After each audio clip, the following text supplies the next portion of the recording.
Hey guys, I'm Hollow Knight What If and welcome to my first video ever, and it's called What If Naruto was the Sorcerer Supreme. So this is how my life is gonna be, huh? Thought a blonde-haired blue-eyed boy with whisker-like birthmarks on his cheeks as he stare into the wide open sea on the ship he was on. After all I did for that village, and this is how they repay me. This boy was none other than Naruto Uzumaki, the Jinchuriki of the Nine-Tailed Fox who attacked Konoha 13 years ago but was then sealed by the 4th Hokage to prevent further damage to the village. But in return it damned the boy to a living hell, because for years the boy has been shunned, beaten, chased and sometimes even tortured by cutting him up with knives.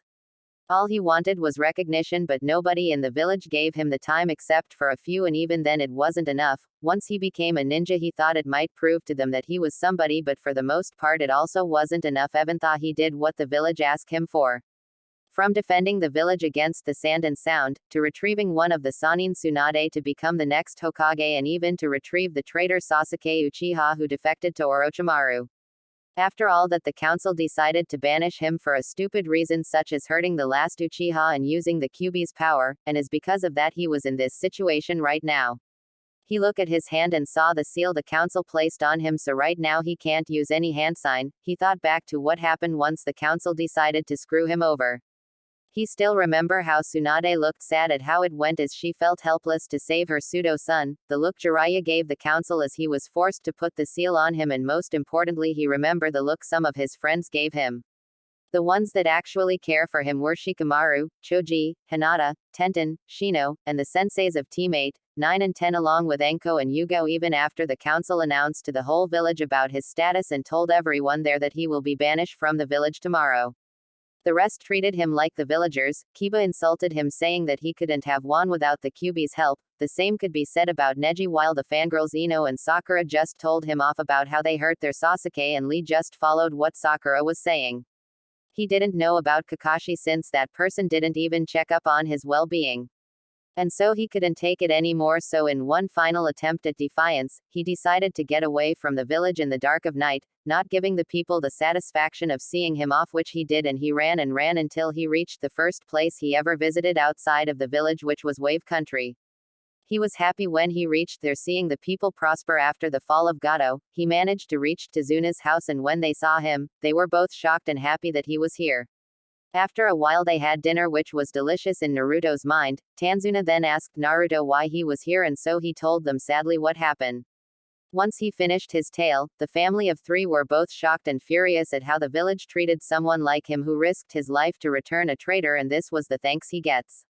After calming down for a while, Tsunami went to hug Naruto in an effort to comfort him, which he was glad for. Later Naruto asked if there was a place he could go since he didn't want to bother Tanzuna, who frowned a little at what he said, but he complied with him, saying that there is a ship that sails west right in the docks and it will take him far away from here. And that's where he was right now, on a ship sailing into a land beyond the elemental nations with nothing back his backpack filled with some food, water and some clothes. He couldn't bring his kunai or shuriken with him since the crew did a search on the passengers, so he had to ditch it so he wouldn't get caught. He sighed once more as he got up and walked away, trying to get rid of those painful memories, too lost and thought he didn't look around the corner carefully, and he managed to knock into someone, which sent him down. "Oh my god, are you alright?" a voice said as Naruto opened his eyes to see 2 people looking at him with worry. One of them was a woman with brown hair tied into a ponytail that reached her back and sapphire blue eyes that could shine even in the dark. She was wearing a modest white shirt with a palm tree on it along with a long skirt with flower patterns on it. The other was a guy with short black hair with brown eyes, and he was wearing a sleeveless shirt with a blue shorts. "Yeah, I'm alright," said Naruto as he got up and dusted himself off, which made the couple sigh in relief before the man started asking him something. "So kid, what are you doing all alone out here? Where's your parents?" I don't have any, I'm an orphan," said Naruto, which made the couple widen their eyes in shock at what they were hearing, and they had to ask, "What? Then what are you doing out here? Shouldn't you be in an orphanage or something?" Which made Naruto be even sadder, as was noticed by the 2, so they look at each other as if we're sharing a silent conversation until they both nodded and said, "Would you like to join us for a bit, kid?" Naruto looked at them in shock at what they were saying and had to ask, "Really, I don't mean to be rude." "Don't worry about it, it will be a nice change of scenery for us," said the man, while the wife just smiles at him. Naruto thought about it a little before nodding as he walked with them. "My name's Naruto, what's yours, Datbayo?" said Naruto, and the couple chuckle a little at his verbal tick. Well, my name is Jonathan Strange and this is my wife Martha, so Naruto, are you willing to entertain this old couple? Said Jonathan as Naruto smiled a little and told them about his life, not knowing the changes he will bring onto himself and others. Years later, and that my students are how combat mages are compared to normal ones, said a young man as he finished writing what he needed on the blackboard before turning to face his students. The young man was 5 feet 11 with blonde hair tied into a small but noticeable ponytail with one bang coming down on the right side of his face, along with blue eyes that can make you lost in its gaze. His attire was a black coat with red markings and gold trimmings, while on his neck was a golden amulet. Said class wasn't normal by any means. No, every single one of the students here were the children of every hero on Earth, along with some of the mutants that was from the Xavier's mansion since the school was built along it, which was sponsored by Reed Richards of the Fantastic Four, Tony Stark of the Avengers, and of course Charles Xavier of the X-Men. The blonde look on in his class with a small smile on his face as he saw his class with some clearly interested, while some were looking interested in it, before he continued. Fist, hey Azari, why do we even need to know this stuff anyway? Almost none of could use magic anyhow, said a redhead Caucasian male wearing a leather jacket as he talked to an African American who was wearing a sleeveless form-fitting suit with some tattoos on both his shoulders. Because James, we need to understand all of our enemies, since half the time our parents here had to face someone of the mystic variety, said Azari towards the now named James. Yeah right, like what all we need to do is just kick their asses like our parents do, said James as he closed his eyes until, and how do you think your parents know how to, as you say, kick their asses, Mr. Rogers? Said a voice full of mirth, which made James open his eyes to see that he was in front of the class on the teacher's chair while the teacher was on his desk, shocking some of the people there while James was mimicking a fish at the moment before the teacher continued. And as for that, you and Mr. T'Challa here will have extra work as to write an essay on how Western magicians are compared to their Eastern counterparts, said the blonde, which made Azari glare at James, who started shrinking into the chair, and before he could continue the bell suddenly rung, which concluded the class as the children were heading out towards their next class.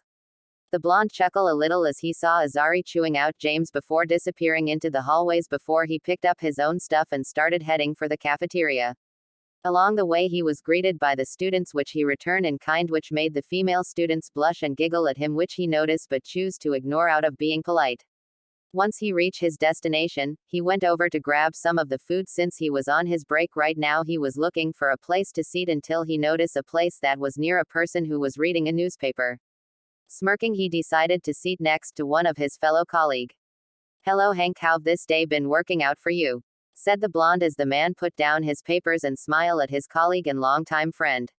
Nothing much strange, just the usual, kids looking at awe about the science off the world and whatnot, said Hank, aka Beast of the X-Men. He was a blue fur ape-like man wearing glasses in a professor-like clothing as he talked a little to the blonde now named Strange.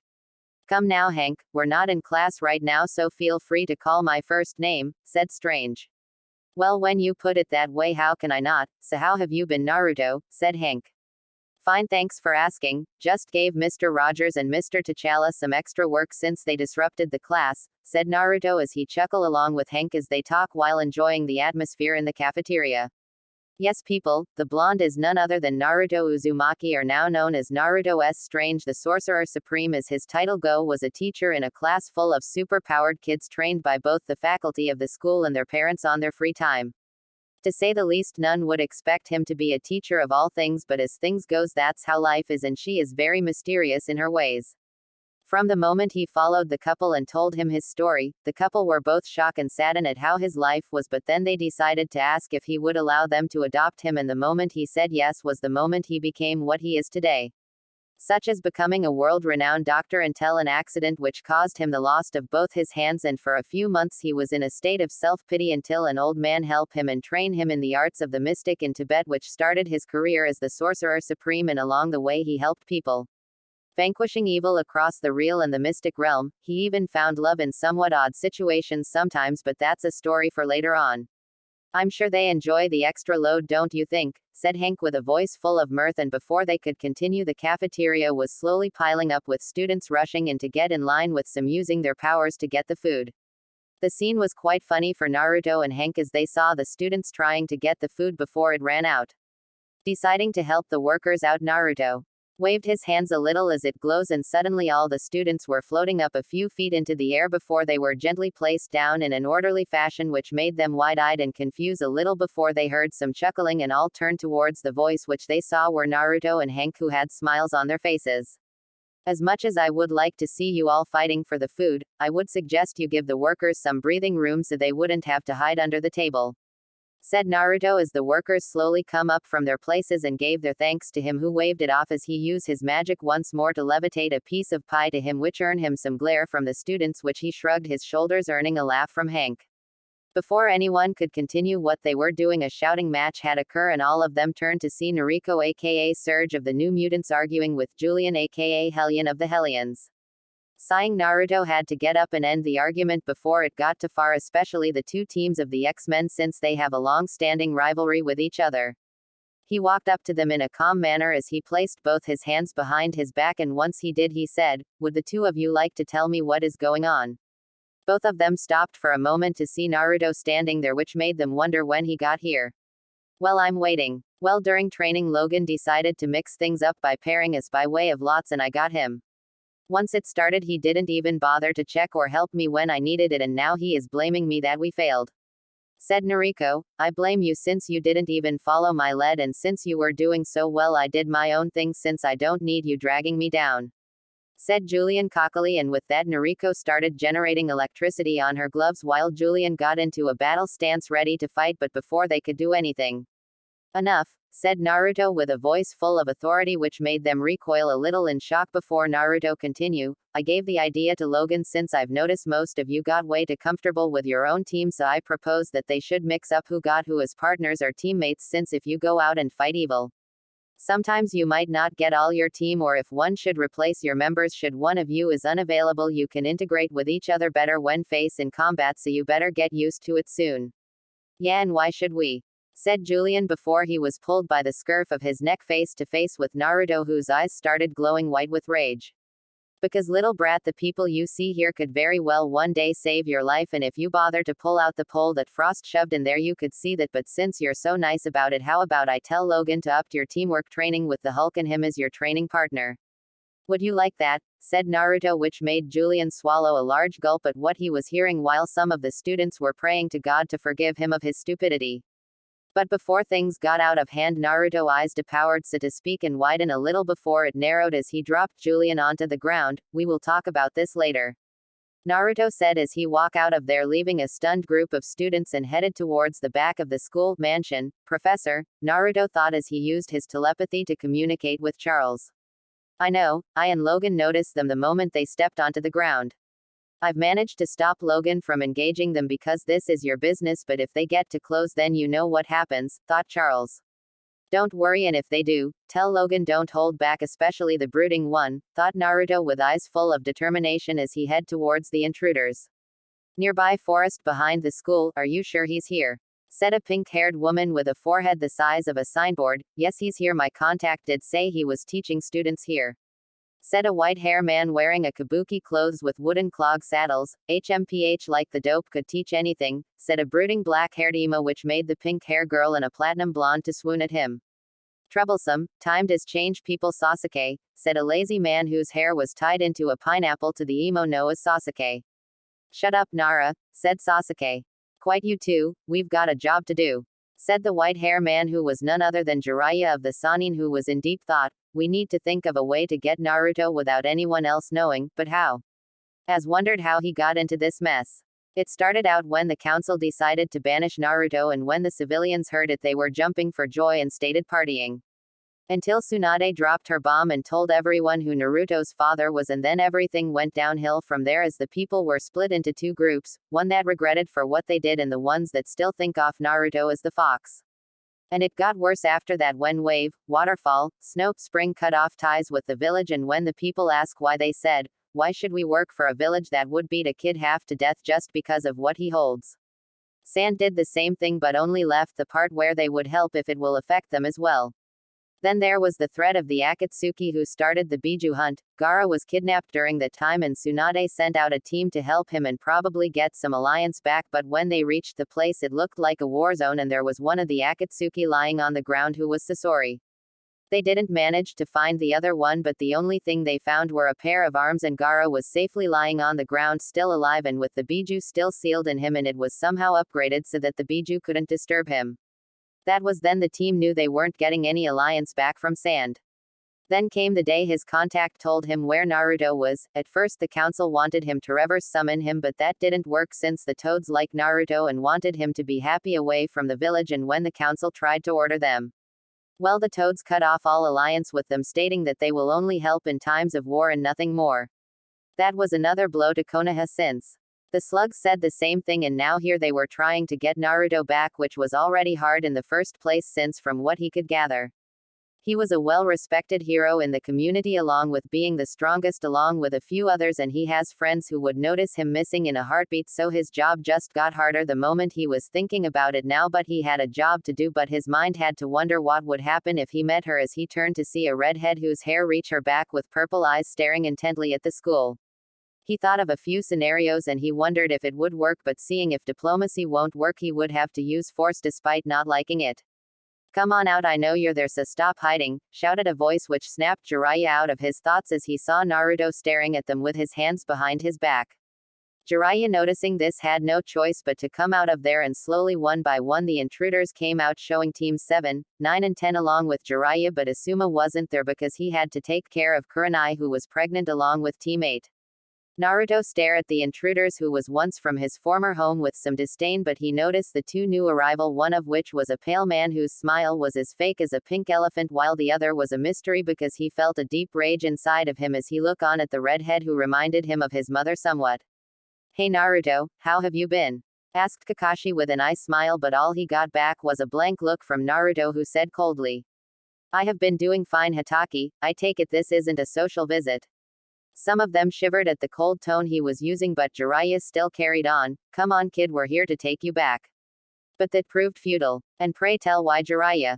said Naruto. "'Cause it's your home, you baka. Now hurry up so we can get away from this freak show of a place they call a school," said the pink-haired harpy, and with that she suddenly flew back into a tree by an unknown force which shocked the ninjas for a moment before they turned to see Naruto in an angry mood. "I would suggest you shut your mouth, Haruno. This is a school, and if you can't see, we are having a civil conversation, and we would appreciate it that you do not interfere." Some of the retrieval team was a little stunned at how coldly the former ninja did to his one-time crush. It was also then some of them realized that time really has changed someone as Jiraiya tried to defuse the situation. "Naruto, enough, we are trying to keep you safe so the Akatsuki won't get you, so please come back," but it then proved futile as Naruto retort, "Safe? Now that's funny, since I rather take my chances with the Akatsuki rather than going back to that place. If that is all, Jiraiya, I would like you to kindly get off, as you all are on private property, and if do not comply then I will use force to get you off." "Wait," said the red-haired girl. Naruto shifted his sight towards her. He couldn't help but feel some form of connection to her, but for the life of him he couldn't figure out what, until she said, "Please Ni-san, just come back with us. Tu-san and Ka-san is waiting for you, so please just come back with us so we can be a family again." "Ni-san. Sorry, you must have me confused with someone else, because for all I know I was an orphan in that village," said Naruto, confused at her statement as he wondered if she was all right in the head, until she continued on. "No, you're not. I really am your sister Uzume, and our parents are alive and in the village waiting for you, so please just come back to us," said the now named Uzume. For a moment time stopped for Naruto as he registers what Uzume said. "What, they're alive? But she said they were dead, so how they are even alive? But even so, where were they when I need them most?" Before Naruto could think about anything else, he suddenly felt stiff and looked down, only to see a black shadow connecting him. He looked up to see Shikamaru using his family's prize just to entrap him there. "Look, Naruto, I know you don't want to go back there, but we've got no choice, so just stop resisting and come back, you troublesome blonde," said Shikamaru. "No choice, huh? Since when did that village ever gave me a choice? I am gonna ask nicely, Shikamaru, since you weren't the one who was prejudiced against me. Go home and tell them old farts that I am a free man and will not hesitate to defend my right for freedom, so what's it gonna be?" Shikamaru just looked on with a lazy yet serious look on his face, which was all the answer Naruto needed, who just closed his eyes and said, "So be it then," and all of a sudden a fist made from Shikamaru's shadow punched him in the gut, knocking the wind out of him, which sent him flying back, and with that started the fight. Sakura then went in and threw a sloppy punch at Naruto, who just sighed as he met it with no more than just his forefinger. When it connected, it resonating a big shockwave. To say the least, Sakura was in shock at what Naruto did, that she didn't react in time when he just pushed her back with his finger, which in this case was the equivalent of a freight train, which resulted her being sent back into the trees once more. Neji decided to go in and use his taijutsu to block off his chakra pathways, with Tenten covering him with kunais and shurikens, but that was all for naught as he used the same unknown force to blow them all back, in which case Sai decided to capitalize as he summoned out 2 lions made from ink and attack him, but when it did, the lions were destroyed before they could even touch him, and they saw a force field surrounding him where the lions attack. Before Sai could do anything else, the ink where the lions were suddenly reformed into humanoid samurais wearing armor, and they suddenly attack him without hesitation. With Sai out of the way, Naruto turned to the remaining ninjas when suddenly he heard someone shouted, "Dynamic entry." He didn't even bother to look, but just lift his hand up to his side as he caught a double kick from Guy, who looked shocked along with the rest who were still standing before he did a 360 spin and launch Guy into Lee, which sent him down once more. The rest were now slightly scared of Naruto except for Sasuke, who still has that pole in his ass, and were now debating whether it was a good idea to fight him, but they had a job to do, so they had no choice. So Uzume started off as she called out her chakra chains to attack Naruto, who just used his force field to block it, and it did. Choji followed it up as he used a partial expansionjustu to grow his hand and then sent it straight for the force field, which made another big shockwave, but to their surprise and shock, the force field didn't even budge. He tried it again, but this time he lifted it up and was about to slam it down like one would to a bug. Naruto still looked impassive at what he was doing, so all he did was lift up one of his hand, which was impacted by Choji's huge hand and created another shockwave, but this time kicking up some dirt. Everyone there thought it was the end until they saw the dust clear and was shocked to see Naruto holding Choji's huge hand like it was nothing, but that didn't deter them as Sasuke quickly went in with a Chidori in hand ready to strike. Some of them shouted out to him, but it was for naught as Sasuke was about to stab Naruto, but then he got an even more shock as his Chidori phased through him like it was nothing, which now caused him to stumble and fall face first onto the ground. Sasuke managed to get up, only to see Naruto pushing Choji's entire arm back, which sent him flying like the rest back into the forest. Naruto turned his head slightly so only part of his face was seen by Sasuke. "So Tem, how does it feel to be the villager's boy toy since I got your sorry ass back?" said Naruto in a tone which infuriated Sasuke as he thought he was looking down on him, which caused him to take out his sword and charge at Naruto. He went for an overhead slash, but he got a huge shock as Naruto just blocked it with the back of his hand, and what's even shocking was that there was no blood coming out from there, while Naruto just looked like he didn't care, so he just grabbed the blade and threw Sasuke back to the group, but he managed to flip himself into a standing position while starting to glare at Naruto and was about to charge once more until Jiraiya stopped him as he wanted to try diplomacy once more. "Look Naruto, I know you have no love for what the village did to you, I know I would, but now please just come back so we can protect you better, because this is bigger than us, because we need to make sure that the Akatsuki are gone, and to do that we need you, so please Naruto, just come back to your home," said Jiraiya as the rest of the team managed to get up and was now ready should Naruto try anything. "Home huh? Tell me Jiraiya, have ever been in a home where people beat you on a daily basis, or better yet try and kill me for something that I have no control of being? Sold goods for triple the price despite it being waste and vandalizing my apartment, and you know something, I found out something very interesting about you," said Naruto as Jiraiya wondered what it was before Naruto continued. "Turns out you were supposed to be my godfather, so tell me Jiraiya, where you when I needed you the most, gallivanting in brothels with third-rate hookers while I had to eat the garbage. What a real swell job you did there, and now it turns out my parents are alive along with a little sister, so tell me dear sister, where were you and them when I was trying to survive every day in that village? What was it? Too busy celebrating your birthday while I run from grown adults who were trying to kill me, is that it?" vented Naruto while said two were looking down in shame because of it. "Look Naruto, they are sorry, okay, so please try to be reasonable and hear them out and you'll realize why they did it, was all Kakashi could say before two wooden tendrils impaled him from behind on both his thighs, which shocked the group as they turned to see Naruto, who looked at them in anger. "Reasonable? You weren't the one being attacked by grown adults, you weren't the one who was abandoned by his family, you weren't the one who was looked down by others, and you weren't the one who was banished for doing his goddamn job, and you're saying that I am unreasonable? What a joke, you hypocrite."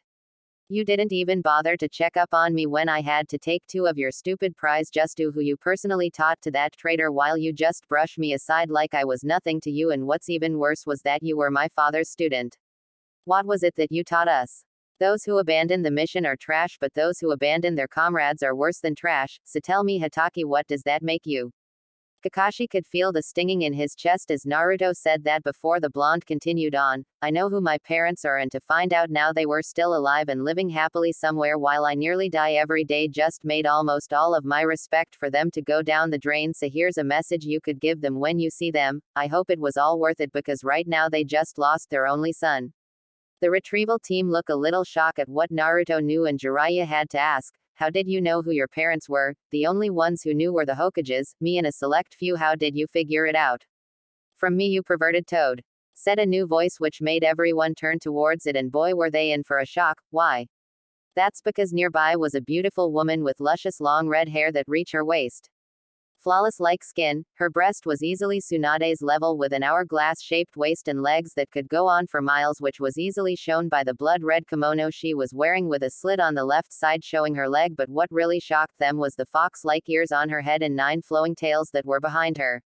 Only one entity could match what they were seeing, and the first to shout was Jiraiya. The Kyuubi, how did you get out of the seal? That, my pitiful little monkey, is the wonder known as magic to which this handsome man excels at, said Kyuubi as she pointed at Naruto, which made them wide-eyed once more. Naruto, are you out of your mind? She is a pure evil entity, we have to seal her quickly before something happens, was all Jiraiya said before a pillar made of earth slammed into his gut. Be silent, Jiraiya, she has helped me more times than I could count, so of course I would set her free, and the fact that she has her own mind and not some mindless beast just shows how pathetic Konoha really is, said Naruto coldly as he slowly raised his magic powers. Like we care, was it is because it and you are Konoha's property, and if you stop kidding yourself you can see you are still the same loser as before, sneer Sakura, and that was the last thing she said before suddenly a massive amount of ki was aimed at them which made them fell to their knees gasping for breath. Somehow they managed to look back to see eyes who held nothing but pure rage staring down at them before he levitated into the air as the skies darken, the winds howl and the earth shakes along with thunder raging across the skies as Naruto looked down at the people from his former home. He felt pity for some of them as they held nothing against him, but he knew he had to fight because he was not going to let what he had struggled to do go away for a place that would kill him at a moment notice. No, he had too much to live for out here, so with a wave of both his hands that glowed brightly he looked at them and said, you will not take me back to that wretched place, but don't worry, I won't kill you because you are gonna tell those fools this. I am a man of free will ready to fight for what is my right, so if you bring 1,000 men to confront me I will guarantee that they will be laid bruised and broken before you, for I am Naruto S. Strange and I am the Sorcerer Supreme. Which was what the retrieval team heard before a flash of light engulfed them and then darkness took over their vision. A day after the incident, Naruto sighed once again as he walked down the halls towards his destination. Right now he wanted to rest his weary mind after the events from yesterday, but he had to talk to the professor about it, so with that in mind he have already reached his destination, which was the principal's office.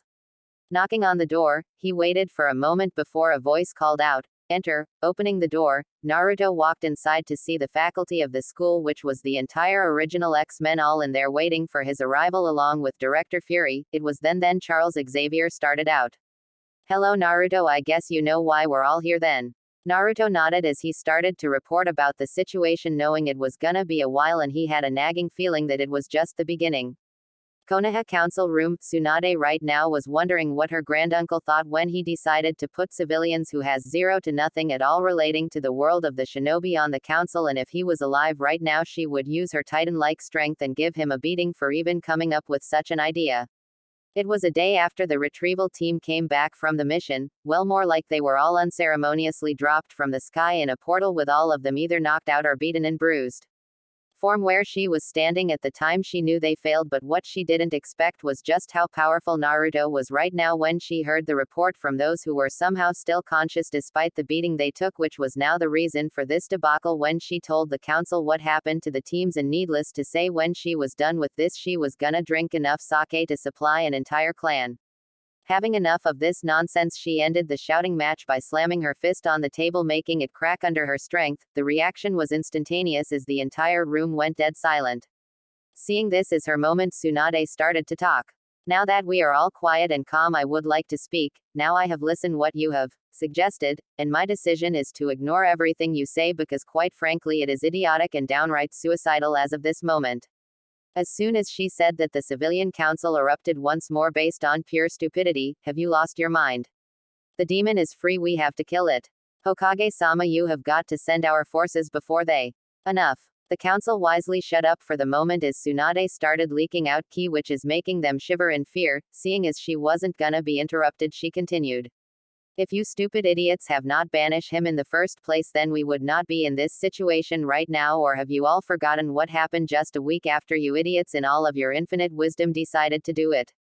No. Then let me remind you that the goddamn Fire Lord himself and his entire army came and kicked, mind you, not walk, no, he piratically kicked down the doors and demand why the other lords cancelled their ties with us, and one of you had the gall to say what we did in front of him. It was because of you idiots we have lost 75% of our missions, because you still let your hate guide you, and look at where we are now. Shouted Tsunade. As she couldn't help but wonder how people was born this stupid before she slumped down into her chair and took a side glance as she continued on. Then again, it's not like all of you are to blame, which caused two people on the shinobi side to flinch at what she was implying, but backed it. If you want to send someone, go ahead. Go and send someone to fight the person that defeated not one, not two, but three teams of Junin level shinobi along with one of the Sanin, I might add, without any problems, so go ahead and see who has a death wish on their hands. That managed to shut the civilians up because they have heard the damage taken from the retrieval team, and they knew no one wanted to face someone who could do that without any effort, and before anything else could be said, Danzo decided to butt in. It is true that the former Jinchuriki has managed to help Konoha gain allies, but the past is the past. But now the team may have failed, but it has presented an opportunity for mine to work. Not even a second after he said that, Danzo suddenly found himself pinned to the wall courtesy of Tsunade, who had an infuriated look in her eyes as she hissed at Danzo. What did you do? Danzo, unfazed by his predicament, said calmly, what should have been done? The former Jinchuriki has children at where he works, children that can be used as leverage, and from what we know they could have a bloodlines that will be useful to us so that we could use them as. Danzo didn't even finish that sentence as Tsunade slugged him right in the face, which shocked the people there, but before they could say anything, Tsunade then reprimanded him. Have you lost your mind? The brat will go to hell itself to save those he cares about, and you have done and doom us all at this rate. Right now I have half a mind to drag your sorry ass to the brat's feet and beg him to not doom our village further thanks to you. What have you got to say for yourself?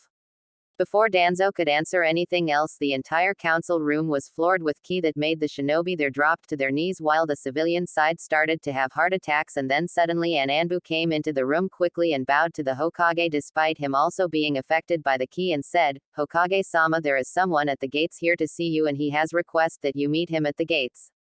Before anyone could said anything, the Anbu continued on, and Hokage-sama, that person is Naruto Uzumaki. That was enough for Tsunade to know that shit really hit the fan as she and the shinobi council quickly headed for the gates, not caring for the civilian council who was now having a heart attack. An hour ago, Xavier's office. I see, this is quite troubling news, said Xavier as he intertwined his fingers while leaning slightly forward. After Naruto described what happened yesterday, he was sure that it might not be the last he seen of these shinobi from beyond the veil. He then turned to Fury, who was also deep in thought before he started. Well, since this is your situation, I am inclined to have you go about your way of doing it, but for the most part one don't think they will stop at just this, so what I will do is increase security at the ports so they don't give us any more surprises. Scott then added his 2 cents in, and we'll try to be more vigilante so that they won't try anything to the students. With the rest of the team agreeing, Naruto felt a weight taken of his shoulders after hearing that. He thought he might have to do something he might regret in his life, and before he could say anything else, Logan sniffed the air a little before widening his eyes as he barked out, we've got 2 incoming and they're coming in fast. Where are they heading? Shouted Fury as he took out his gun and then quickly called for backup. Charles put his hand on his head for a moment when he went wide-eyed, which was later mimicked by Naruto as he felt one of his markers in a very specific room, Talia.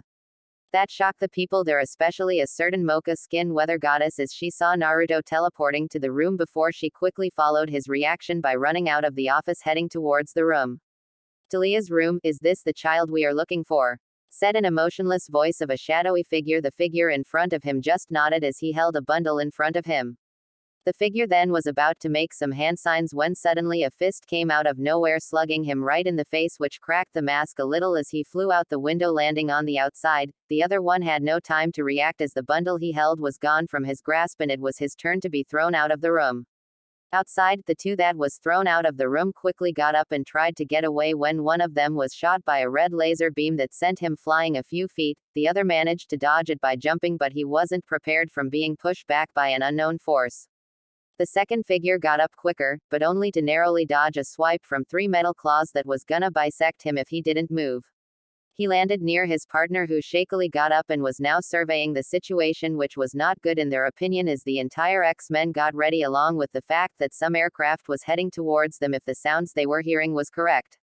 They knew that was it for them, but before they could even attempt their suicide seals, the two suddenly went stiff and unable to move when all of a sudden, a voice was heard in their minds. Normally I would not go to such methods as this, but you have trespassed on our grounds, and from what I have gathered in your mind right now, I am very inclined to turn you into nothing more than a vegetable with a never-ending nightmare, but that is not up to me to decide but him. The two was slightly confused until they felt a giant wave of ki directed at them, and when both of them turned, they saw Naruto calmly walking towards them, but the way they saw his body tense, it was not calm at all, as they saw a visage of the Shinigami right behind him, which made unable to utter a word as Naruto got closer to them as his eyes glowed purple. He looked at the two with a calculating eye, and it seems to the two that they were there for hours instead of a mere few seconds, until Naruto turned his back on them walking away, but he stopped momentarily near Logan as he said 2 words that will make his day. No mercy. The Wolverine gave a thumbs up towards Naruto before turning back to the two and gave a savage grin, which Charles got the message as he let the two go, and the last thing those two saw was Logan plunging his claws right into their shoulders before dragging them into the forest, where the cries of agony was never answered by anybody. With Naruto walked in back to Talia's room to see Aurora holding a bundle in her hands as she gently rocked it while cooing at who was inside of it. This was the scene he saw as he walked towards her and then gently wrapped his arms around her waist, which made her lean into his chest, and she sighed sadly, knowing what he was gonna do. I know what you're gonna do, but I want you to swear to come back safe or else. Naruto did nothing else but kiss her cheek before both of them looked at the bundle, which showed a baby no more than a few weeks old with a tuft of golden hair with silver tips on it. They stood there for a while before Naruto let go and walked out of the room, not noticing the sad look on her face. Outside, Naruto walked out to the yard to see Logan coming out of the forest, blood covering parts of his clothing and what looked like a cut that has been healed like any wounds he took, with a cigar in hand as he stared at one of the few people he respected as both a fighter and a person. He said in a gruff voice, "So what are you gonna do now, strange?" Naruto stared at him for a moment before he opened up a portal before looking at him, saying, "What I should have done." Raising an eyebrow, Naruto continued, "Bury the past, you coming?" Shrugging, Logan decided to follow him, knowing he might need somebody to calm him down when he's on a warpath, and that was never good for those that he has his sights on, and he wondered how dumb must these people be before stepping into the portal along with Naruto. The land of fire, a portal opened up to see Naruto and Logan stepping out of there. Logan, with a cigar in his mouth, did a puff before saying, "So this is where you used to live? It's quite peaceful."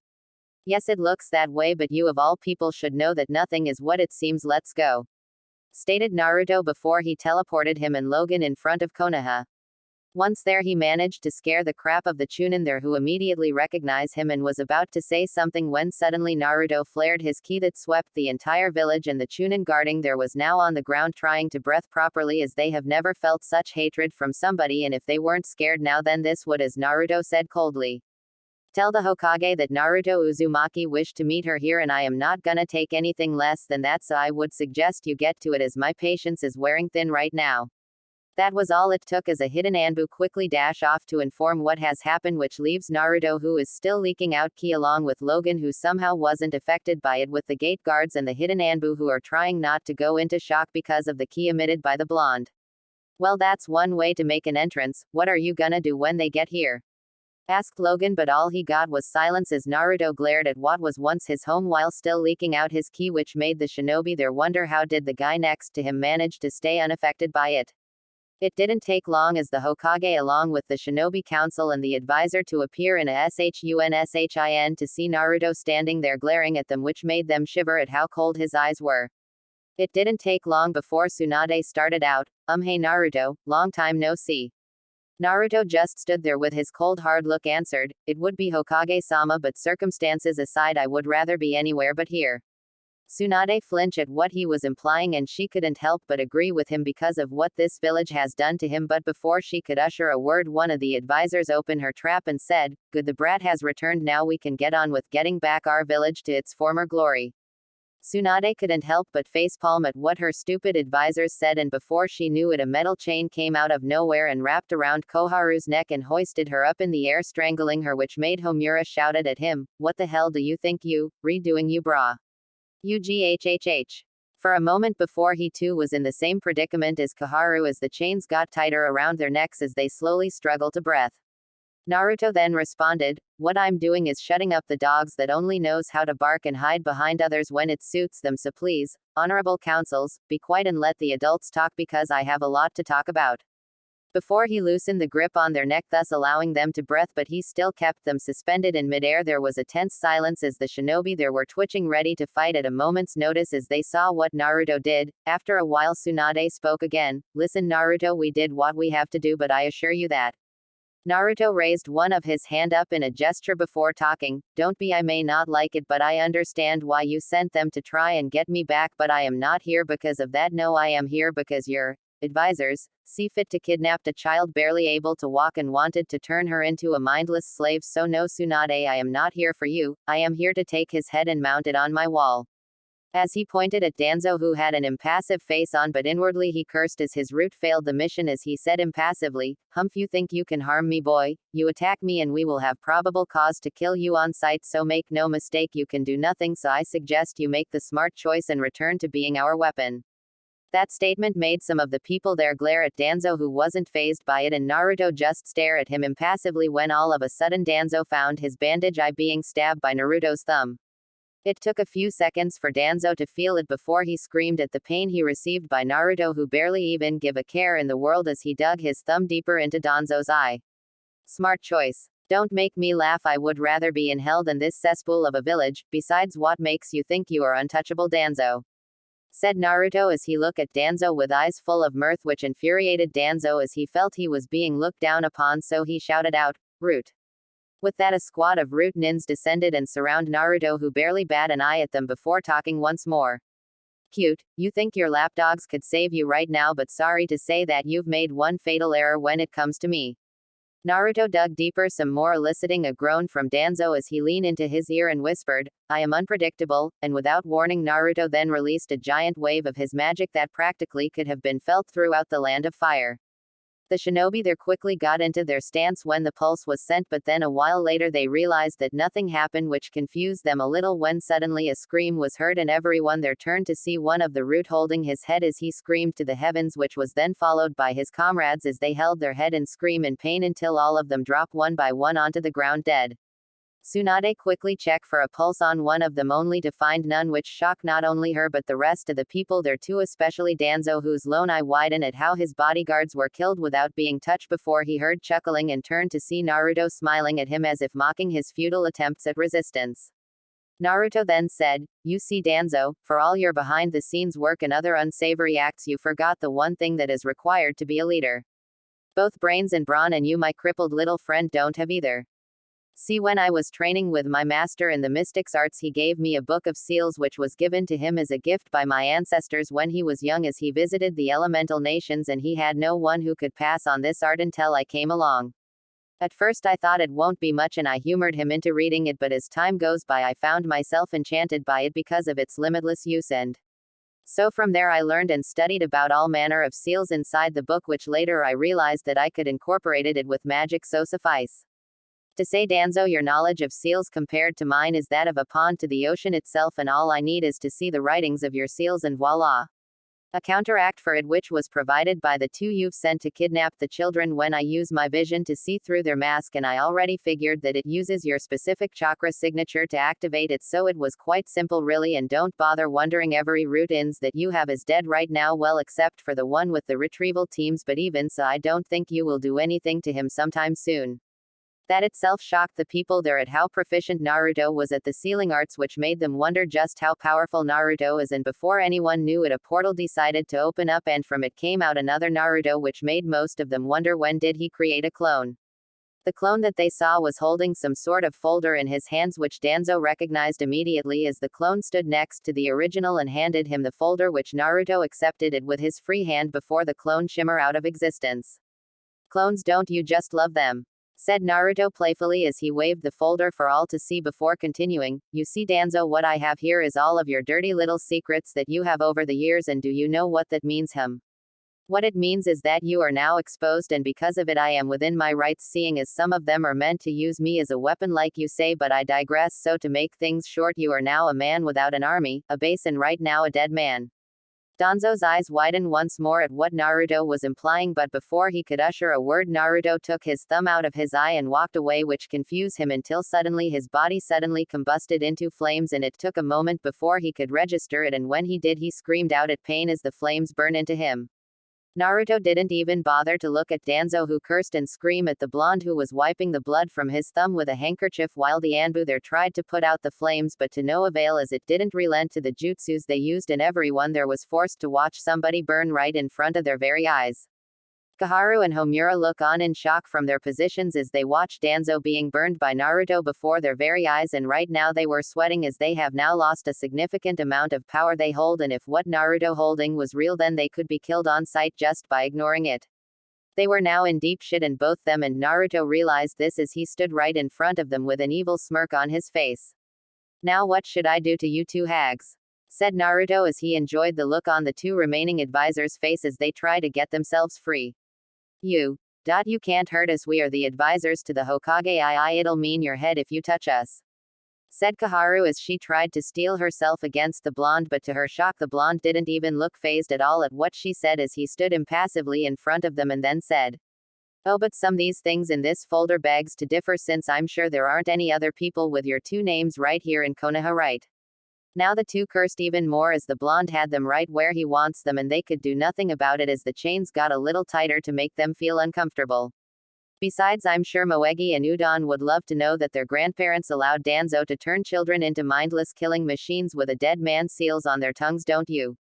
Koharu couldn't take it anymore at the audacity of the boy in her mind as he was talking to them like an insignificant fly. "Is this what you want, to humiliate us? To see us grovel on the ground like ants? You know nothing about sacrifices, so you should know your betters and yerk." It was only mid-rant that the chains around Koharu got way too tight as it strangled her until she got a little too blue for her. After a while it slowly loosened, and as it did she gasped for air like it was a precious commodity until she heard Naruto spoke in a cold but deadly tone. "Sacrifice, huh? You say that I don't know what it means, don't make me laugh. I am a living example on what sacrifice means, living on the streets since I was 5. Being chased by grown men and women just because they can't tell the difference between a scroll and a kunai, sold rotten food at triple the price, beat and stab. Poison, so go ahead, you hypocrite, tell me, what did you have to sacrifice him? Because as far as I'm concerned you didn't bear a burden made by your own family who left you to fend for yourself. You didn't have everyone alienate you because of that burden, and you sure as hell didn't have someone you could count on as a grandfather figure lie in your very face every time you ask why people hate you or who your family is for that matter. So yes, seeing people like you grovel at my feet is what I always wanted to see, even though I have half a mind just to kill you all, but I won't, seeing it'll make me stoop to your level, so I'm just gonna let you go with a warning this time. Cross me again and my face will be the last thing you will ever see. You got me." The two could only nod fearfully at how much ki Naruto was releasing, and with that Naruto dispelled the chains, causing them to drop unceremoniously onto the ground before spinning on the ball of his heel and started to walk away until a voice came out from the crowd. "Naruto, wait." Naruto stopped for a moment and turned his head a little to see a red head coming out from the crowd, and all he felt towards her were a mart of emotions from slight happiness to pure anger at her and her husband. "What do you want?" said Naruto in a tone that made the redhead flinch at, but she pressed on. "Listen, Naruto, I know what you are feeling, right, but I want you to come back to us, to your family, so we can be together again. I know we got some explaining to do, but just..." Naruto held up his hand once more with his back to her and said, "Family, an interesting choice of words. So tell me, mother, did you even feel anything knowing your husband damn his own child and leaving him into this hellhole, or the fact that you choose to ignore me just so you could train a jailer to keep me in line? Huh? Did you even wonder what was going on in my life, or were you too busy living yours? Kushina couldn't help but have tears in her eyes at what Naruto was implying as she dropped to the ground and started to sob, who was then comforted by a blonde as he got out from the crowd. Kneeling close to her, he rubbed her back in an attempt to comfort her because of what their son has implied to her. He turned to Naruto and said, "Look, I know you are upset, but please understand why we did. If you let us explain, then you know why we had to leave you here. Please just come back to us." Naruto just stared at the blonde the same he did for the rest of them before he answered the blonde man with venom in his voice, "Explain.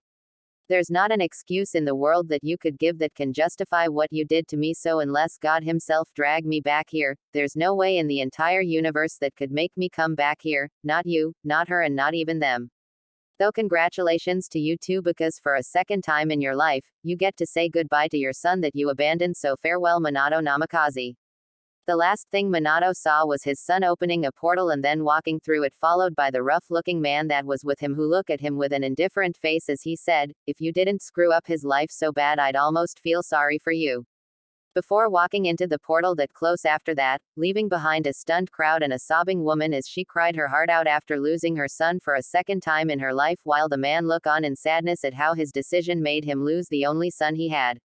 "Xavier's mansion, so strange, that's it, you know they aren't gonna give up just because of that," said Logan as he walked out of the closed portal towards Naruto, who stood still and gazed out onto the cliff side before giving a sigh, saying, "I know, but I won't bend over for them no matter who they are.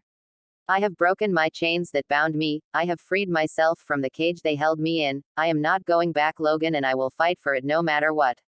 Besides, if I do get captured and sent back there against my will, then they will have hell to pay for when my wives know about this."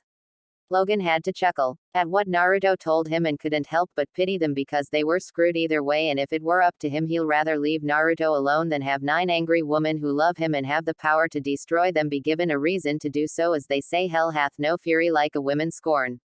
"I won't worry about them too much, strange, because between the two of us and the rest of our team, it'd take a miracle for them to even touch you," said Logan as he took a puff of his cigar. "Hee, yeah, I know, but it's not them I'm worried about," said Naruto as his face turned into a small frown while looking back to his longtime friend. "Getting the message?" Logan said. "It's about that group that hunted you a while back, isn't it, the Akatsuki?" Naruto nodded before stating, "I know they are gonna come for me soon since they failed with taking Gaara's, but I can't help but worry about the dangers it might bring to my life now." An awkward silence ensued as Logan knew what he meant, as he too had that same gut feeling, and unknown to them that bad feeling might be coming for them soon. "Unknown place, what do you have for us, Setsu?" said a figure as he looked at the half-man half-plant-like thing before him along with 8 other figures. "We have found the Kyuubi Jinchuriki," said the white half, which the supposed leader nodded to before the black half spoke out, but it seems that he managed to extract the Biju out of him without killing himself. That statement put a shocked look on the faces of the figures before one of them asked, "So what does that mean, we go after the Kyuubi?" The leader was in deep thought before he answered, "Since our situation has changed, this is what I want you to do. Everyone else will follow their original orders to capture the rest of the Jinchuriki except for Kisame and Itachi. You two will go after the Kyuubi Jinchuriki, and I want you to capture both of them, since it might be a temporary clone to throw us off guard." The rest of the figures nodded before fading out of existence, except for one who is a female by her looks alone, as she asked the leader, "Are you sure that's wise?" The leader looked at the female before answering, "Yes, since Itachi and Kisame have some experience with the boy and their skills are suited for the task, so don't worry, because we will achieve our goal for peace soon." The woman looked a little skeptical before she slightly relented, saying, "Yes, yes, we will." Before both of them disappear from sight, few days after returning from Konoha. "Sigh, sometimes I wonder how Iruka-sensei managed to do this job," said an exasperated Naruto as he was grading some of the homework. It was a few days after he made his point to his former home, but he still had that feeling that something might happen, but he put that aside for now as he stopped a stapler with his telekinesis, and without even looking he said, "Is there something bothering you?" His eyes turned to the door, Gina. And at the door was a woman with crimson red waist-length hair that flowed freely on her. She was wearing a black shirt with yellow trims.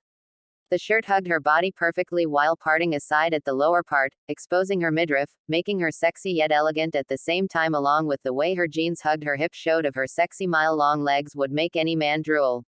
All in all was a goddess among men that was leaning against the frame of the door with her arms crossed as she looked at Naruto before saying, "Yeah, I do." She then walked towards him swaying her hips before she went and straddled him, and Naruto welcomed it before she leaned in and said, "You went and raised some hell and didn't take me along." Naruto had to restrain a chuckle as she said that before he went in for a deep kiss, which she welcomed it as the two started to make out in the classroom that lasted for a few minutes when they had to break, leaving a small trail of spit between them.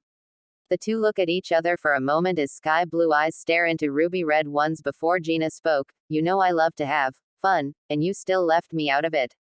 Naruto then countered, "Your definition of fun would have razed the place to the ground with flames." "Well, they would have deserved it, wouldn't you say so?" "Not all of them, besides I didn't want to mess with your bonding time with your family. Che, you know they might be nice and all, but they aren't technically my family, you know." "Ah, but you were stuck inside of her before meeting me and you do look like her, so in a sense you are her sister, so to speak." Gina smirked a little before answering, "How in the world did I and the rest manage to marry and share a smartass like you anyway?" Oh, this coming from the woman who is a supposed entity of power stuck in a person's body for a better part of her life before meeting me when she lost control of said entity, said Naruto with a voice full of mirth, which earned him a punch on his shoulder from Gina before she answered, "Not my fault the girl couldn't handle my powers, and you shouldn't be talking Mr. Harem King. I mean, you managed to snag and marry some of the most hottest women on the face of the earth and somehow not die in the crossfire. Well, what can I say, I'm just that damn good, which all of you know perfectly, especially during our nightly adventures," said Naruto as he nibbled her neck a little, which earned a moan from the woman who smirked and said huskily, "Oh yes, we do." Before they could go any further, Naruto then sensed a presence at the front of the gates, which he groaned at recognizing it, forcing him to gently get the woman off him, which she pouted at and then followed him as they walked out of the classroom and nearly bumping into someone, if it weren't for the fact that said person just passed through them like they weren't there. "Oh, strange, like there's some people at the gates saying they know you, and Logan is totally on edge, so Mr. Xavier told me like to get you," said the person who is a petite female whose brown hair was tied into a ponytail. Naruto then answered her, "Thanks kitty, I'm gonna greet them now, but shouldn't you be having a class right now?" Kitty then gasped before running off, waving the two goodbye as she head to somewhere, which made Naruto chuckle at her antics before the two went towards the gates. "At the gates, Che, why do we even need to get the loser anyway? If he doesn't want to come back, I say good riddance," said a young man with spiky brown hair with what looked like two tribal marks on both his cheeks. Beside him was a big white dog who had to shake its head at his master's antics before another voice spoke out in a monotone. "Because Kiba the Hokage has ordered us to do so, and not only that, we need Naruto so that the Akatsuki won't get the Kyuubi. It's only logical that we do so, but we should also try to be civil because I fear just the four of us couldn't do anything should he retaliate violently." Said voice was a male who was wearing a thick jacket with a hoodie along with a pair of dark sunglasses.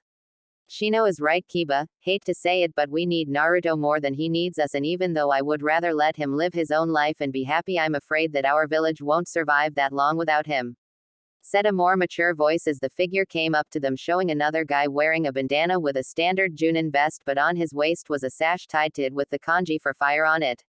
"Asuma sensei is right, Kiba, but we're here just to talk to him, that's all," said another timid voice as a person stood next to Asuma, who is a female beauty with waist-long hair and a jacket which showed off her figure impressively. "Come on, Hinata, you still have feelings for the dope," said Kiba. "No, Kiba, yes, at first I a crush on him, but as time passed I realized that I had a form of hero worship since I always respected his will to fight and never give up. Now I may not have any of those kinds of feelings for him, but I do respect him as a friend. At the least I could say the same to you." Kiba had to restrain a growl as Asuma stared at him intensively when suddenly the gates opened for them to see Naruto and Gina walking towards them and then promptly stop right in front of them. An awkward silence ensued until Asuma broke it as he held his hand out and said, "Well, I guess it's good to see you again, Naruto." Naruto, on the other hand, gave a polite smile as he returned the gesture with a handshake as he said, "The same could be the same if it weren't for our current situation." He then looked at the team before looking back at Asuma and said, "That's all they sent this time, I slightly insulted." Asuma chuckled a little before saying, "Well, the rest are still in the hospital after the beating you gave them, which I'm surprised some of them could even get up the first time I saw them in that state." Well, I tried to hold back on a few since some of them didn't have anything against me, though I think the Uchiha needs more time to nurse his family jewels if he has any in the first place. Joked Naruto, which earned a few snickers among the current team sans one who smirked and made a jab at Naruto. At least the dead last managed to do something good, but other than that, just hurry up and come with us already or else. Naruto barely looked at Kiba as he talked to Asuma, which infuriated him as he shouted out, "Boy, listen to me when I'm talking to you, dope." Again, which was ignored by Naruto as he chat with Asuma about random stuff, and because Kiba was fuming and was about to make a grab at Naruto when suddenly his body went stiff before he suddenly dropped to the ground on all fours, shocking the team. But what happened next made their jaws dropped as when Kiba spoke, instead of words coming out, he started to bark like a dog. Still barking like a dog, Kiba tried to stand up, but instead he stood on his knees while his hands were folded near his chest as he tried to say something, but instead of words only the sound of his barking was heard. Well, look who it is, a bitch who learned how to actually bark. Hey, that's a good first step, guys. Maybe next time he'll actually learn how to bite. Said a smirking Naruto, which was mimicked by Gina as she looked like a predator playing with its prey. Still shell-shocked at what was happening to Kiba, Asuma had to ask, "I know I'm gonna regret this for asking, but what did you do to him, and can you stop it now?" Naruto did nothing more than feign innocence as he said, "What do you mean, Asuma? I mean, isn't Kiba embracing his inner dog and is now acting like what he should be?" The three sweat drop at how Naruto said it while Kiba was still barking in what sounded like a curse before suddenly his eyes went blank and he dropped to the ground, startling his teammates who went to check on him but found out he was just knocked out, which relived them a bit before they looked back at Naruto, who had an amused smile on his face before saying, "Well, since the mud has quieted down a bit, how about you guys come in and enjoy some tea I've made?" Seeing as they had nothing else better to do, the 3+1 dog carrying an unconscious Kiba made their way into the mansion. A while later we see the 5+1 dog enjoying the scenery as they sipped some tea while making small talk while Akamaru was relaxing under the sun. Despite Kiba being out of commission, the team already realized that force would not be the answer, as the fact that if one of them could turn Kiba like that, then who knows what else could they do. After taking another sip of tea, Naruto addressed the current retrieval team. "Truthfully, I would have thought that the beating I gave to the last team would tell them to officially back off, not send one more team that's slightly more smaller than the last group. Well, like I told them, I would rather leave you alone and let you live the rest of your life, but since we were ordered to, we more or less got no choice. But don't worry, we be gone by the end of the week if we can't convince you, though the advisors are trying to discreetly find ways to punish you for what you did, but that's under the bridge for now," said Asuma as he went for his pocket only to remind himself that he quit smoking for Kurenai's sake. Naruto had an irritated look on his face as he said, "Maybe I should have leveled a couple miles of land just to prove my point to those vultures. Ha, they just don't seem to quit, but other than that, I see Kurenai has you whipped if you're not smoking right now. Comes with making her pregnant, Naruto, not that you would know anyway," said Asuma, but he and the rest were in for a shock as to what Naruto said next. "Oh, but I do, Asuma, since I've got at least 3 kids with one of their mothers and one of my other wives who is working right here in this mansion as a teacher." That really stunned the team, including Akamaru, who heard it with his jaw dropped and his normally close eyes to widen like dinner plates, which was mimicked by the team with Shino's glasses dropping to one side while Asuma stared in shock for a moment before he dropped to his knees as he bowed to Naruto with tears in his eyes, shocking the team once again as he said, "Please teach me on how you do it. I can barely take it with her mood swings and crazy appetite. I mean, I don't even know what a borscht is." Naruto looked on at the man in slight pity as he knew what he was going through, but even now he still couldn't figure out how to handle them when they got like this, so he patted the soon-to-be father, which made him bow in sadness as he knew that Naruto didn't have an answer to his problems. But he raised an interesting point as Shino said, "Naruto-san, you said you had 3 children but only told us one of their mother is her. Does that mean you've had other women in your life?" Naruto looked at Shino for a moment before answering, "Yes and no, Shino. Yes, I have other women, but no, they aren't just that, since I married them, all 9 of them." Once again, shock ensured on the faces of the team as they heard Naruto being married to 9 women and was about to comment on it before Jenna suddenly snapped her fingers, which confused the retrieval team for a moment until 2 figures were being pulled from the woods, exposing themselves before they managed to use some chakra to stick to the ground since they were close to it. Everyone there sans 2 were in a stance as they saw 2 S-ranked missing nin before them, because both of them were Itachi Uchiha and Kisame Hoshigaki, who were both infamous in their own right, while said 2 were slightly startled at what happened as Kisame said, "What the fuck was that, Itachi?" Itachi on the other hand just answered stoically, I am not sure Kisame, but I wager it has something to do with Naruto, right? Naruto just did nothing more than peacefully sipped his tea with Gina leaning on his shoulders as though the 2S ranked nins weren't there in the first place. He then put down the cup and said, maybe Itachi, so I guess you guys want the Kyuubi, huh? Itachi just nodded as he spoke, yes, so are you willing to give up Naruto? Our master has plans to ensure world peace. If you do so, please come with us and the world will not have suffering anymore. Naruto looked at the man as if he grown a second head before he calmly stood up and slowly walked towards them while the team tried to call out to him, but it fell on deaf ears as he walked until he was a few feet in front of them with a calm look in his eyes and hands folded behind his back. The two were slightly confused for a moment before Naruto spoke out, peace, is that what they call mind control nowadays? Itachi, you poor fool, sometimes I wonder if stupidity is genetic in the Uchiha family. I mean, come on, 10s ranked nins killing people and taking the Biju for world peace, now that's the biggest hypocritical thing I have ever heard, but I am ranting on. You say that you want the Kyuubi, but sorry to say guys, she's not here at the moment. The two didn't look fazed at what he said as Kisame said, well, since the boss wanted to capture the two of you anyway, I say we take you for now, then the Kyuubi would come straight to us. Well, that's if you guys can even take me in the first place, but then again I guess it won't just be me facing you guys. Kisame gave a shark-like grin as he retorted with confidence, oh, and you think the 5 of you can take us on because you have more numbers than us? Don't make me laugh. The retrieval team tense up at what he said while Gina could care less as she was checking her nails. Naruto on the other hand just raised his eyebrow before smirking and said, oh, my mistake, you thought that it'll be the 5 of us against you. Sorry to say you guys aren't even worth 25% of my full power. Nope, what I mean is that Q-chan decided to meet up with one of her siblings since she heard that you guys were after them, so she decided to go back to the elemental nations, and right now she should be meeting one of your other team. That widened the eyes of Itachi as he realized that the Kyuubi is back in the elemental nations, and he had only one thought before he saw a fist heading straight for him. Shit, somewhere in the land of lightning, damn, this bitch is really getting on my fucking nerves, said a silver-haired man as he stared at the large flaming two-tailed cat right in front of him with his triple-bladed scythe in hand, while his partner could care less as he said, who cares about your nerves, let's just hurry and finish this up so I can get paid.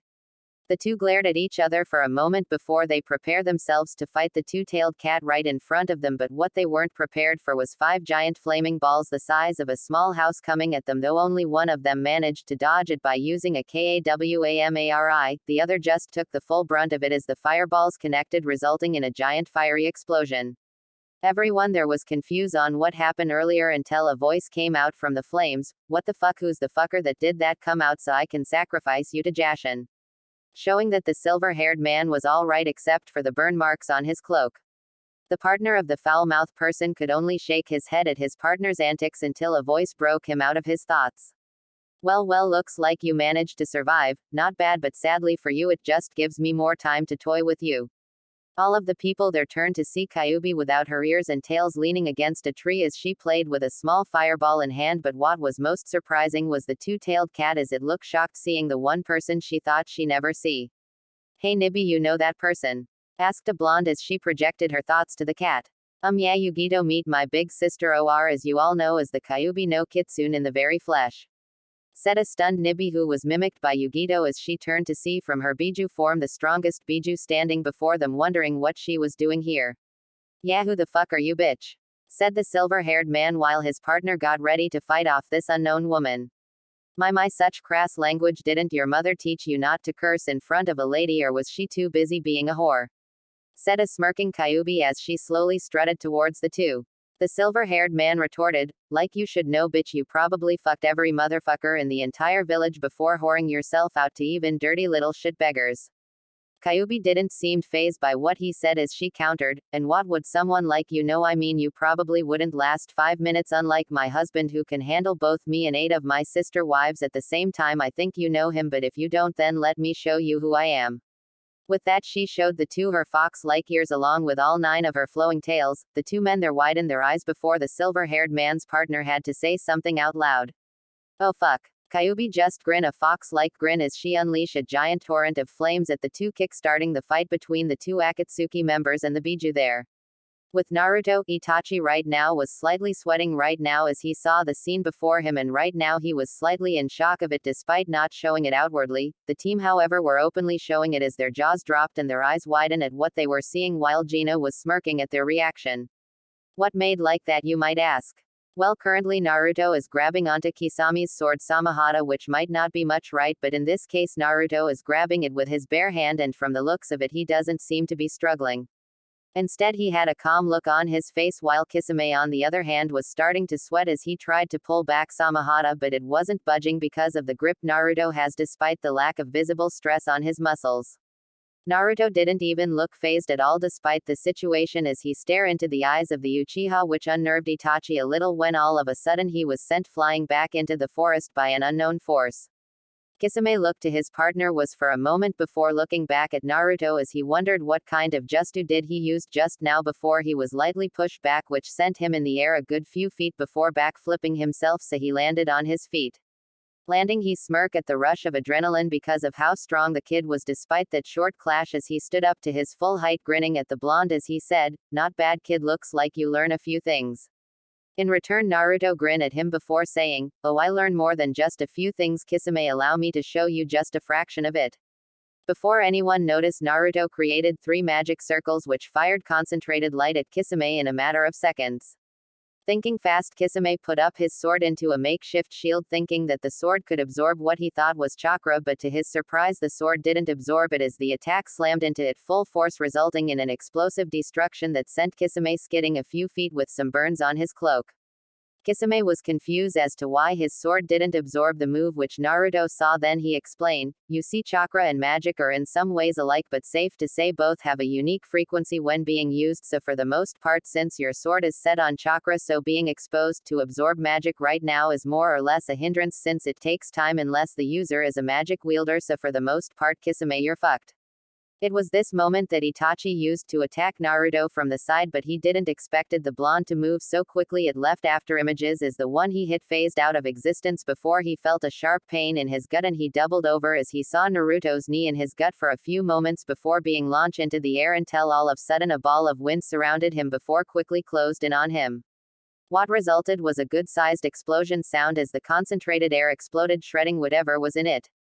Naruto didn't look fazed as he saw that Itachi managed to KAWAMARI to dodge it, so all Naruto shredded was a helpless log. He made a small prayer to it before spinning around, delivering a punch into Kisame, who tried to attack him, and he wasn't done there as he created another circle and from it blasted Kisame with a torrent of water that sent him back once more, soaking him. Kisame was in for a surprise as in midair Naruto summoned out 2 pillars of earth, pinning the shark-like man in the middle. Naruto was about to follow it up when a giant fireball hit its mark, namely him, and exploded in a blaze of glory. Itachi came out from the shadows as Kisame managed to break out of his hold before he said to Itachi, "You think you got him, Itachi?" Itachi did nothing more than stare at the spot Naruto was in before widen his eyes as the flames parted, and in it was Naruto unharmed by the flames, but instead it somehow helped him look more menacingly as the 2 missing nins see the sorcerer supreme with his face looking amused at the 2, which made them slightly tense before he started chuckling for a few moments before he gave a come on sign.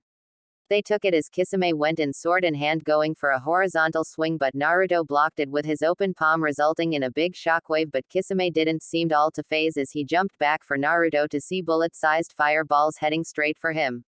To the 2 nins' surprise, the fire bullets all disappear in wisps as if being put out by something. They didn't have a moment to think about as Naruto appeared in front of them. Kisame only had enough time to block a punch Naruto sent by. He didn't realize the strength he had as he was sent skidding back once more. Itachi on the other hand managed to jump to avoid it, but suddenly a magic circle appeared beneath him and from it shot a pillar of fire point blank, and all he could do was block it with his arms. Kisame continued on as he did an upward swing, but Naruto just slightly leaned back, narrowly avoiding it when suddenly from the pillar of fire a giant orange skeletal fist came through towards Naruto. The retrieval team tried to shout at him, but he didn't care as he smirked while putting up one of his hands to block it, resulting in a giant shockwave, and what surprised everyone there was that Naruto was holding his ground as if the punch from a giant fist did nothing at all, but mostly was Itachi when the smoke dissipated, showing his partial SUSANNO while his clothes were burned to tatters, showing his inner clothing. "Almost got me there, Itachi, but too bad, your SUSANNO ain't just gonna cut it." With that he crushed the offending hand into pieces, shocking the crowd once more at what he did, but Itachi didn't have that luxury, as Naruto retaliated as he summoned a magic circle and from it came out a giant fist twice the size of Itachi's Susanoo's fist. Seeing no other choice, Itachi used his remaining working arm to block it, but it shattered upon impact, including the ribs that protected him, sending him to the forest once more. Kisame quickly did some hand signs before calling out water style. Water wave JUSTU, with it a giant wave of water headed straight for Naruto, who just did a karate chop and like that the wave parted like the Red Sea, only to see Itachi right in front of him, Sharingan blazing before he muttered one word. TSUKIYOMI, TSUKIYOMI world. Naruto now found himself bound to a cross as he saw a blood-red sky along a moon shining above him as he looked in front to see Itachi standing right in front of him, saying in a monotone voice, "Sorry, but you have forced my hand, Naruto. Now I control time here, so you shall be here for 24 hours." Was all he could say before he heard some chuckling before it slowly turned into a full-blown laughter which was made by Naruto that unnerved the Uchiha before it died down as Naruto said, "Oh Itachi, you fool, you think this illusion realm can save you? Sorry to say I am not trapped here with you, but instead you are trapped here with me."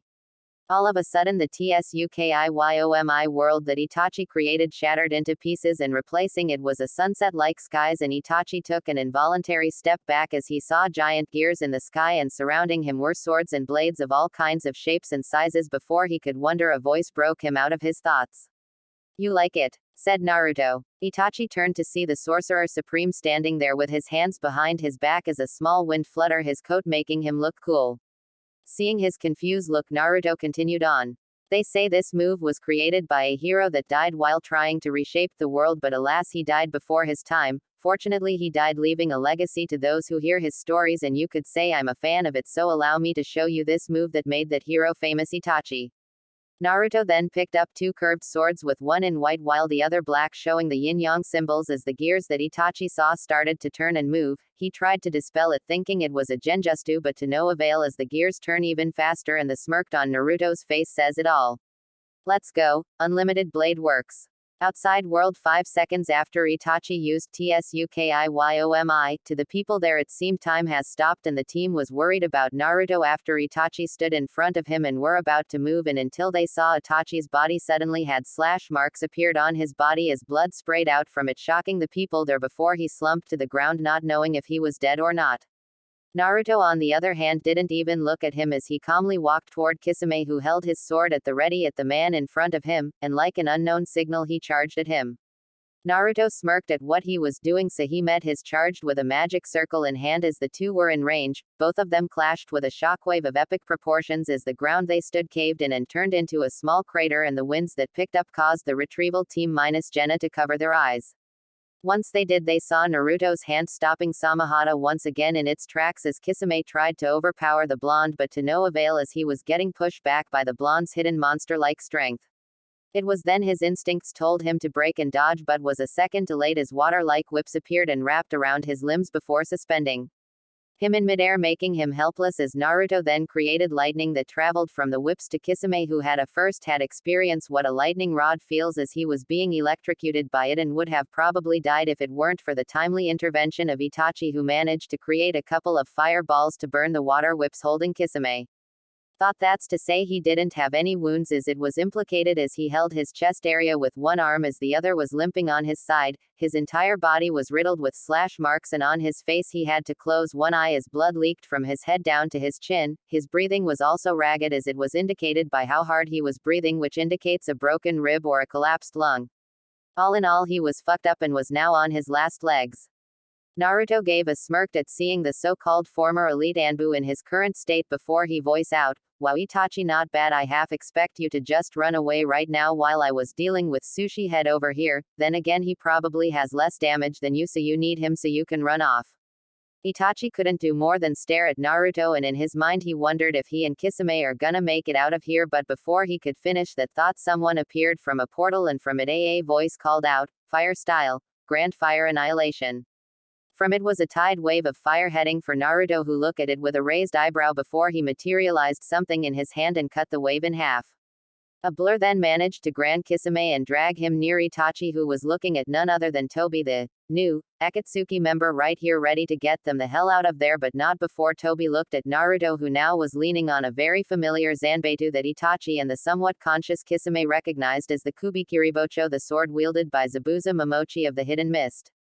Naruto, still holding that smirk, mockingly said, well, look who decided to join the party. I would have thought about dragging your sorry ass out since you decided to play lookout, but I guess you decided to step in now, I see. Tobi didn't respond to the jab as he eyed the former Jinchuriki wearily, because he managed to toy with 2S ranked Miyazing nins like a Junin would. To a academy student, and what's more, he felt like he himself could lose if he went up against him, and that scared him as he needed to finish the plan given to him, and without a word he used his Kamui and transported them out of there, leaving a stunned group along with a smirking Naruto, who casually dematerialized the Kubikiribocho. Well, that was rude, said Naruto before he then turned to see a shocked look on the retrieval team minus Kiba and an amused look on Jaina's face as the team slowly processed that Naruto, the loudmouth, hyperactive ninja they once knew, just toyed with 2S ranked missing nin like they were nothing, and from what they could tell he didn't even bother trying before Naruto snapped his fingers, shaking them out of their stupor. If you guys are done witnessing at the awe of my skills, might I propose we head inside, as I think something amusing might happen. The team blink for a few moments before following Naruto, who had his arm being looped by Gina as they head into the mansion. Only to see an even weirder sight, because the team saw an awoken Kiba beaten and bruised, being dragged by his legs by Logan, who abruptly stopped in front of Naruto as he said in a slightly piss-off voice.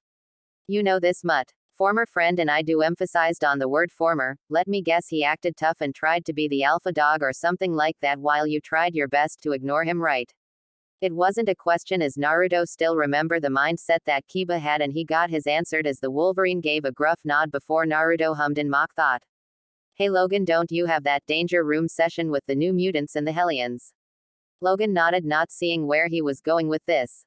Well, why don't you show them the errors of their ways when they see an arrogant person like, say, the person lying right there, and maybe it might persuade them to actually help work together, and as a bonus you get a new punching bag. Logan looked at the blonde strangely for a moment before raising an eyebrow, saying, you know, sometimes I wonder if you really are sadistic. I can't confirm nor deny that, Logan.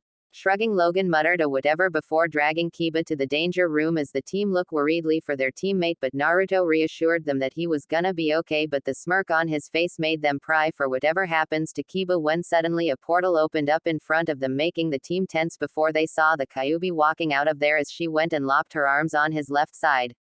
The team were tense seeing the Kyuubi, and they quietly wonder how Naruto managed to tame the so-called entity of hate as he casually talked with her. So how was the trip? Oh, it was okay. Upside is that I got to meet my sister again. Downside was the two trying to get her didn't put up much of a fight.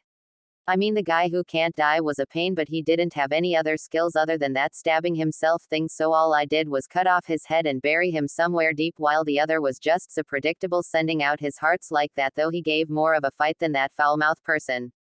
Naruto couldn't help but chuckle at Kyuubi's antics as she described her trip, and before anyone could say anything a voice then rang out, well, is this a surprise? Got room for one more, love? Everyone there look up to see a purple-haired woman with a scar on her left eye looking at Naruto specifically with a hint of playfulness in her eyes. She was currently wearing a purple leotard with a red sash tied to her waist, showing off her sexy body to the world. Naruto, on the other hand, looked at her with a smile on his face as he said, well, of course I do, my fair maiden. All I ask is that you join us in entertaining our guest at the moment. The perplexed just smirked as she levitated to the ground before letting Naruto wrapped his arm around her waist as the four walked towards somewhere, leaving the team stunned before Naruto turned his head a little before saying, you guys coming or what? The team looked at each other for a moment before slumping their shoulders in defeat as the four go trying to figure out what was going on before Asuma had a thought as he vaguely heard a feminine scream from somewhere. This is gonna be a long week. Oh, he had no idea, the poor man.